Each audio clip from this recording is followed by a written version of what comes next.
Code Adam? The voice cracked in mocked enthusiasm over the intercom. Forcibly sweet, so as to not raise alarm among the customers. Even so, we could all hear the familiar annoyance in the voice at the code to stop what we were doing and look for a misplaced child. We already had 3 today and it was barely noon. Was the code word we used to alert us to a missing child. Often they were hiding in a clothes rack, waiting for their mother to find them, or sometimes we'd find them in the bakery aisle, happily munching on a box of sweets that their parents would refuse to pay for. I rolled my eyes and mentally groaned.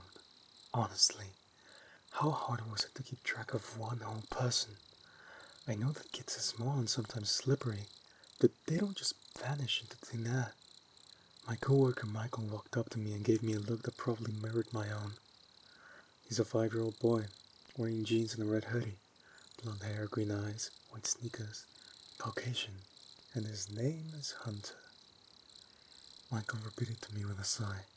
We checked the bakery aisle, the toy aisle, and checked the clothing racks as we waited to hear the all clear. But it didn't come. Usually we find the kid in under 5 minutes.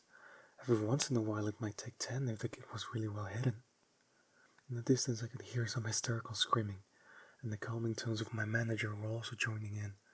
That would have to be the mother to Hunter, yelling at my boss about why it's taking so long to find her precious boy. Another 5 minutes passed and I was getting really annoyed. The kid was either really well hidden, or he might have waltzed out the front door in search of whatever had distracted his little goldfish brain. Do you think he got snatched? We should have found him by now, Michael asked, moving aside some stacks of paper towels. At this point we were checking behind everything in case the kid had somehow gotten himself trapped in a tiny space. I don't know, I hope not. I'm sure they call the police and there's security cameras everywhere, I said, trying to sound reassuring. More than anything, I was getting really annoyed. This was keeping me from getting my job done, and I refused to stay later than I had to. I wanted to get some gaming in before my classes in college tomorrow. Today was a rare day when I didn't have any assignments and I wanted to relax after work. I swore, if I ever had a kid, they'd be on a leash the entire time we were out of the house. 30 minutes passed before finally the cops came in. Someone had called them. Whether it was the store or the kid's mom, I wasn't sure. If my boss called them, that meant the kid probably wasn't in the store, and that brought in the fear of kidnapping. The police passed me by without a look, and I got a glimpse of Hunter's mother. She was the standard soccer mom type, but her face was twisted in, and tears had been running down her face, smearing her mascara. One of our supervisors found me and told me to go back to my regular stock shelving duties. Her name was Ashley, and she was a really nice person, and one of my favorite supervisors. There were tears in her eyes, and I knew she was probably worried about the boy. She was 7 months pregnant with her first child, so this was probably her worst nightmare in reality. Have the cops found anything yet? I inquired. She shook her head. They're reviewing the tapes now, but I don't know if they found anything. It's gonna be okay, Ashley. Maybe the kid just ran out the door and went to the park or something. The tapes will show what happened to him, sure, don't worry. I stammered, trying to reassure her. I was never good around crying women. Ashley smiled at me. Thanks, Roland. You're right. I'm sure it'll all be okay. I went on with my day. I was still there for another 5 hours, and the atmosphere of the place had changed. Everyone had a rumor about what had happened to the kid, but the consensus was that kid had definitely been kidnapped. 2 more hours passed before the voice chimed over the intercom. Code Adam. This time the voice didn't carry any hint of annoyance, but rather of fear. Even I didn't care about it this time. I really hoped that we would find some chubby toddler chomping down on cinnamon rolls that they'd stolen from the bakery aisle. It was better than the alternative. Michael found me again and gave me the child's description. This time it's a girl, Asian with a pink polka dot dress, black shoes, and her hair is in a ponytail. Her name is Daisy. He whispered to me. He looked really alarmed. We all dropped what we were doing and we searched the store top to bottom. We didn't find her in the first 5 minutes, or the first 10, the first 30, the first hour. The police were called once again and we heard the sounds of her hysterical parents screaming for the child. When my shift was over, I practically ran to my car. The store was becoming too oppressive, and we all walked around with a rising sense of alarm. Having one child kidnapped was terrible, but 2 in one day, it had to be some kind of sadistic pattern. When I got home, my mom asked me about what happened at work. Apparently word spread fast, and even the news crew had appeared outside the store, talking about the children who had vanished. It was surreal seeing my store in the news. Even more so, seeing my manager on live TV, talking about how they were working with the authorities. I didn't work the next day because of glasses, and I was grateful for that. I've never been so happy to study cybersecurity. Michael messaged me around noon and I opened it, hoping to find some good news or at least a funny meme. I was hoping that he'd tell me that the two kids were found and they were safe and sound. My blood froze. Two more were taken today. Twin boys. No one saw a thing. That was all the message said. My blood froze, and I didn't bother replying. The next day I worked. It was like walking into a goddamn war zone. Absolutely everyone was on edge. If there were kids in the store, their parents had them in their cart, or had a death grip on their hands. My job was really hard that day, because every second customer came up and asked me if I knew anything about the disappearances. My customer service smile was pasted on my face all day long, as I answered the same questions from increasingly angry people. Suddenly, over the intercom, a voice spoke again. Go at him. We didn't find that kid either. It was another little girl. She was turning 8 this weekend and she and her mom were at the store, picking up a birthday cake. Her picture was on the news that night and I was morbidly fascinated by it. She was a cute little girl, and it almost brought me to tears wondering what some pervert might be doing to her. It felt like a violation as well. Yeah, I might not have had the greatest love for my job, but it was still a place I was tied to. I had friends who worked there.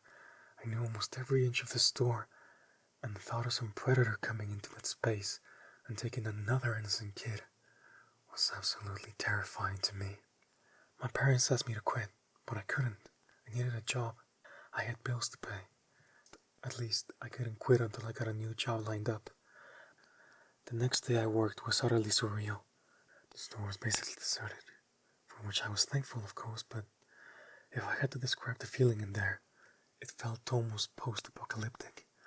Everyone finished their jobs with manic urgency. The customers who came in for groceries were, thankfully, all adults, and they seemed keen on getting what they wanted and getting the hell out of there. An hour before my shift was scheduled to end, a group of men came into the store, perhaps a dozen in all, wearing camo, and a few teen and preteen boys. It made my hair stand on end.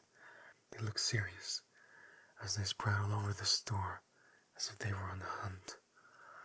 Michael found me and gestured towards the man. Stay away from these guys.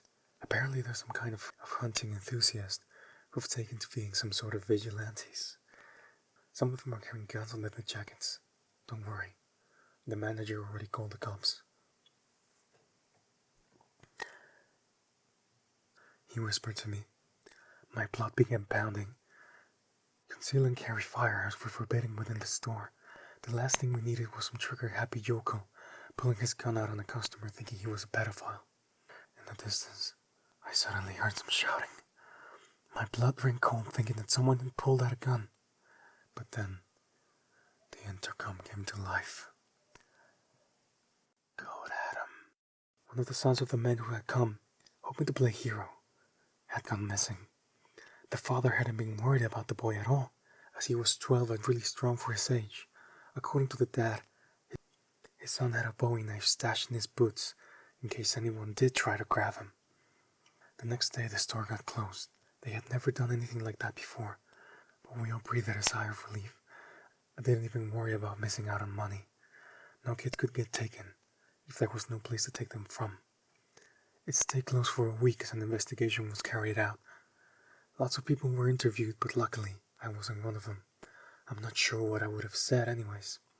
I only learned about this secondhand, but the tape that would normally show every square inch of the store never showed what happened to the kids.